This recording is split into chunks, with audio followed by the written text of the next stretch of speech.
it's extraordinarily humbling, and I mean, it's kind of beautiful in a way that as creators we get to do something that's true to our hearts, and then other people pick up on that same sort of passion. We're taking all these risks with the game and making a more complicated game, a more nuanced story than we've ever done before, and it's something we really wanted to play, but we had no idea what the public, how they would react to it. And of course it was really, really exciting for us to see that people didn't just buy into it, but they were really excited about the world and the story and the themes and the subtext that we were putting into it.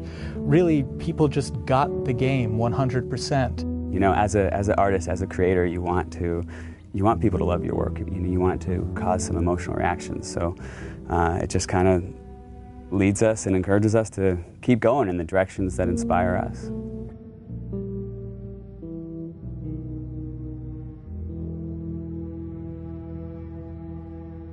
The Last of Us: American Dreams, the graphic novel, we released through Dark Horse, co-created by Faith Erin Hicks, the co-writer and amazing artist on that comic book. And it introduces the character of Riley. And in it we get to see kind of Ellie coming out of her shell, and she starts taking on these attributes from Riley, but it's the first day they meet. And it became really interesting to us to say, okay, months later, after these two have become best friends, and they've had this falling out, where does that relationship go? In discussing ideas, it's like, what if we got to play through that kind of relationship? What if we saw that relationship? And it gives us an opportunity to test out various mechanics and storytelling ideas that maybe we couldn't test on the scale of the full game, but doing it in a smaller time frame allows us to try out these ideas and say, okay, that's interesting. How did that work? The comic book was kind of a great way to see a little bit of what Ellie and Riley's relationship was. So when we set out to design the world, we already had a point of reference that there had already been some great work done just in terms of some of the visuals and some of the language between Riley and Ellie. I think we had a sound story pretty early on that we felt was compelling enough to okay, that justifies us moving forward with the idea of single-player DLC. Now you have a team of some burnt-out, frazzled people that you're trying to say, like, okay, guys, let's go again. Can we do it again? And that's a lot. That's a lot to ask of anybody after 3.5 years of grind. We kind of right away knew we wanted to focus on Ellie. We wanted to tell a little bit more about who she was before all this. We also felt like some people were wondering what happened in that time span between when Joel gets really injured and then you play as Ellie. And I felt like I wanted to meet Riley. Like I want to know her. I read a little bit from like the comics, and you kind of had this image in your head in the character, but you kind of really don't meet them until you start to see them. And once you get the actor in there, once you get these people, they really start to come out. All this time I thought you were dead. Yeah. It was interesting sort of this time around to be with someone new. When Yanni came in during casting, I was like, that's totally who I saw in the comic book. That's totally her. That's totally who I heard. You need to cast her. I was a bit intimidated to kind of come on to something that's so big. It's different, Ashley started with it, and you're, coming in, I guess, as a sophomore, you know what I mean? Like, you feel like, oh gosh, am I gonna fit in? And then, will I really be able to live up to the standard that's so high? With The Last of Us, we got to see the events that led to who Joel is during the game. We never get to see that with Ellie. With Ellie, we're picking her up at the outset of the journey. What this DLC really allowed us to do is focus on Ellie's life prior to that journey, and we get to see, she's just a kid ultimately. Despite the journey she's about to go on, you get to see her have fun, and you get to see her playing with her best friend, and you get to see her be romantic with someone. You definitely see a very different side to Ellie. Being with another teenage girl sort of brings out that playfulness and that silliness that you see glimpses of that with Joel, but it's different hanging out with a 40-year-old dude.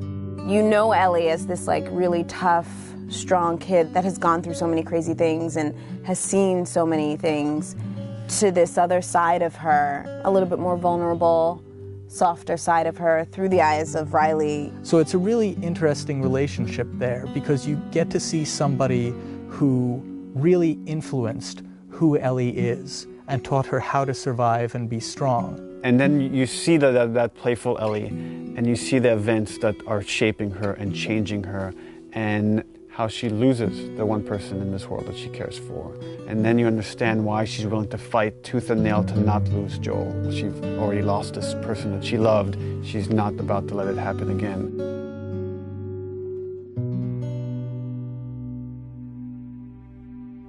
There was a lot of gameplay where we kind of challenge ourselves to say, okay, how do we add tension? How do we add core mechanics to two teenage girls that have snuck out of this military dorm and are being playful at the mall?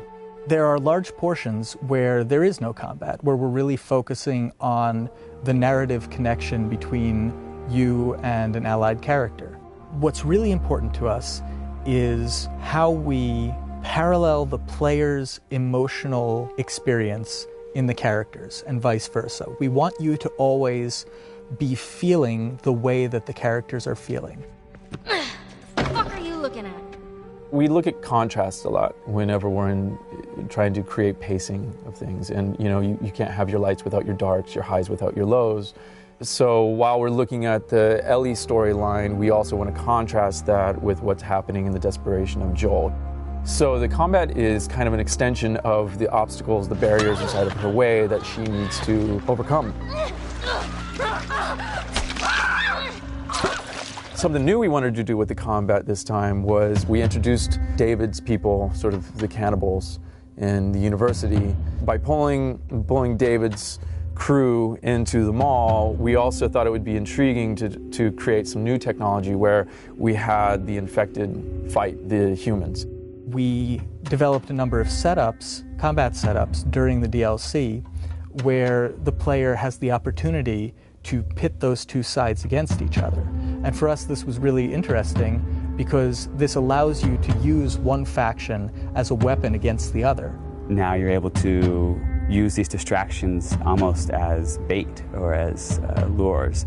So that creates this whole new way to think about a combat space and to think about ways that you move around. But it still drives home that idea that it's a desperate world and you're trying to survive in it.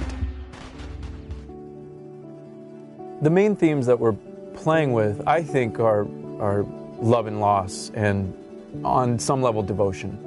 What lengths do you go to protect the ones that you care about? If you never know if you're going to die tomorrow, in the next hour, in the next few minutes, every moment spent with those you love is a moment to cherish. The relationship between Ellie and Joel, it dealt with survival, it dealt with loyalty, and ultimately it dealt with love. The love of a parent to a child or a child to a parent. The DLC is not that different. In this world, all you really have are your relationships and your friends. I mean, that becomes everything. And I think that's sort of reiterated in the DLC. One of the great things about Last of Us was how much people related to Ellie and enjoyed Ellie and saw her as this strong character. And here we'll get to see how her time with Riley has become that and something that propelled her to be able to go on this journey with Joel.